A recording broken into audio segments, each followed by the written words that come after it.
السلام علیکم ورحمۃ اللہ وبرکاتہ۔ معزز سامعین، آج آپ کو ایک مجرب ترین عمل بتایا جائے گا۔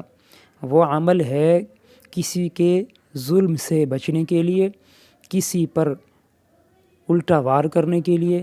اگر کوئی شخص آپ پر مسلسل ظلم کر رہا ہے، ناجائز زیادتی کر رہا ہے، آپ کو نقصان پہنچانے کی کوشش کر رہا ہے، اور آپ کی کوشش ہے کہ میں اسے تنگ نہ کروں، میں اسے کوئی نقصان نہ پہنچاؤں، اور وہ آپ کو مسلسل کسی نہ کسی ذریعے سے، کسی نہ کسی طریقے سے آپ کو ظاہری یا باطنی طور پر تنگ کرنے کی کوشش کر رہا ہے، یعنی آپ کو ظاہری نقصان پہنچا رہا ہے یا تعویذات جادو کے ذریعے آپ کو نقصان پہنچانے کی کوشش کر رہا ہے، تو اس صورت میں آپ کو یہ عمل کرنے کی اجازت ہے۔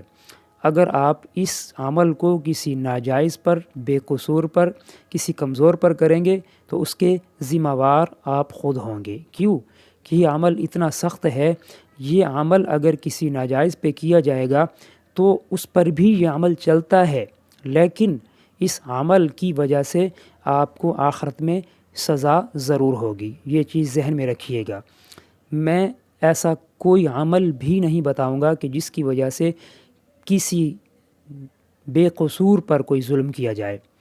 اس صورت میں آپ کو اس عمل کی اجازت دوں گا کہ اگر کسی شخص نے آپ پر بے حد ظلم کیا اور وہ شخص آپ پر ظلم کرنے سے پیچھے نہیں ہٹ رہا، تو اس صورت میں اس عمل کے کرنے کی آپ کو اجازت دی جائے گی۔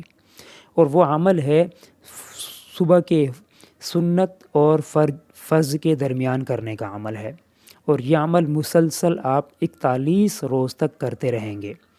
اور وہ عمل یہ ہے کہ آپ سورۃ الفلق اور سورۃ الناس پڑھیں گے، اور اس کے پڑھنے کا طریقہ یہ ہے کہ سب سے پہلے آپ بسم اللہ الرحمن الرحیم پڑھیں گے، اور اس کے بعد سورۃ الفلق پڑھیں گے 41 مرتبہ۔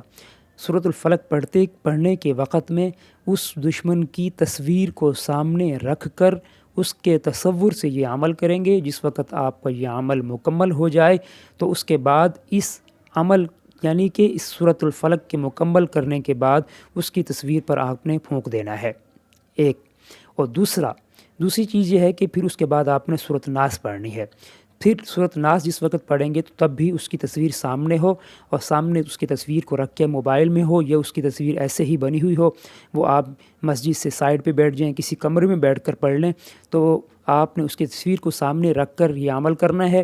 اور جس وقت سورۃ الناس 41 مرتبہ ہو جائے تو اس کی تصویر پر آپ نے پھونک دینا ہے۔ اور دوسری اہم چیز یہ ہے کہ آپ نے یہ عمل کرنے کے وقت 7 کنکر لینے ہیں، 7 کنکر چوراہے کے، ایسی جگہ جہاں سے 4 سڑکیں نکلتی ہوں، 4 روڈ نکلتے ہوں، چوراہے کے آپ نے 7 کنکر لینے ہیں۔ ان 7 کنکروں کو ساتھ رکھ کے بیٹھنا ہے۔ جس وقت 41 مرتبہ سورۃ الفلق اور سورۃ الناس کا یہ عمل ہو جائے تو ان 7 کنکروں پر پہلے آپ نے اس کی تصویر پر دم کرنا ہے، پھونکنا ہے، اس خیالوں میں اس کی طرف پھونکنا ہے جس جگہ پر وہ رہتا ہے، اور اس کے بعد پھر ان 7 کنکروں پر آپ نے پھونک دینا ہے۔ اور اس کے بعد ان 7 کنکروں کو آپ نے ایک ریت لینی ہے، ایک ریت کا ایک ڈبہ لینا ہے۔ اس ریت کا لوہے کا ڈبہ بنائیں، اس کے اندر آپ نے ریت ڈالنی ہے۔ اس کے اندر آپ نے یہ 7 کنکر ڈالنے کے بعد اسے کسی چولہے پر، کسی ایسی چیز پر آپ نے رکھ دینا ہے کہ ہلکی ہلکی آگ جلتی رہے نیچے سے، چاہے وہ کوئلوں کی آگ ہو، انگاروں کی ہو، گیس کی ہو، وہ 24 گھنٹے صبح سے شام تک، اگلے دن فجر تک وہ آگ جلتی رہے اس ریت کے نیچے۔ اچھا، جس وقت آپ نے پھر وہی عمل کرنا ہے تو کسی ایسی لوہے کی چیز سے اس ریت کے اندر جو آپ نے کنکر ڈالے تھے ان کنکروں کو آپ نے نکال لینا ہے۔ ان کنکروں کو آپ نے نکالنے کے بعد وہ کنکر آپ اپنے پاس پھر رکھ لیں گے۔ وہ آپ اپنے کنکر پھر پاس رکھ کے پھر وہی عمل کریں گے، حتیٰ کہ یہ عمل آپ نے 41 روز تک کرتے رہنا ہے۔ اس کے بعد آگے کیا کرنا ہے انشاءاللہ پھر میں اگلی ویڈیو میں اس کی مزید تفصیل بتاؤں گا کہ جس وقت 41 روز ہو جائیں اور پھر اس ریت اور ان کنکروں کا آپ نے کیا کرنا ہے۔ السلام علیکم ورحمۃ اللہ وبرکاتہ۔